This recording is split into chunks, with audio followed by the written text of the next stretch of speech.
हे बघा एवढी पालक झाली आहे बघा. हे बघा 15 दिवस अगोदर मी रुजवली होती तेव्हा बारीक बारीक रोप होते.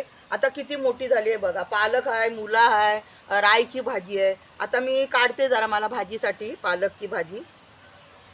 आपण स्वतः रुजवतो भाजी ती अशी काढायला मिळाली आपल्याला. एक दोन वेळा का होईना भाजी आपल्याला करायला मिळाली तर किती आनंद होतो हे की नाही. रुजवलेली भाजी बघा बिना केमिकलची. हे बघा पालकला काय आहे माहिती आहे काय, जराशी वाढली ना का लगेच खाली पडते हो. हे बघा आता मी काढते भाजी. पालक डाळ तरी बनवेन नाहीतर पालक पनीर तरी बनवेन, नाहीतर अशी सुद्धा छान होते लसूणमध्ये टाकून. एवढी काढली. आणि मी पुढच्या अंगणामध्ये भेंडे पण आले होते, ते भेंडेसुद्धा काढले. हे बघा आणखीन थोडे काढून ठेवलेत मी काल. आणि हे थोडे दोघांपुरती बस झाली. हे बघा केवढी पालक झाली.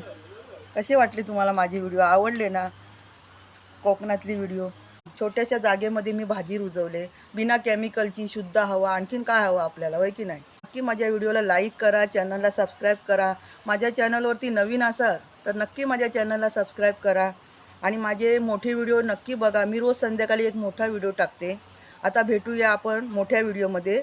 धन्यवाद.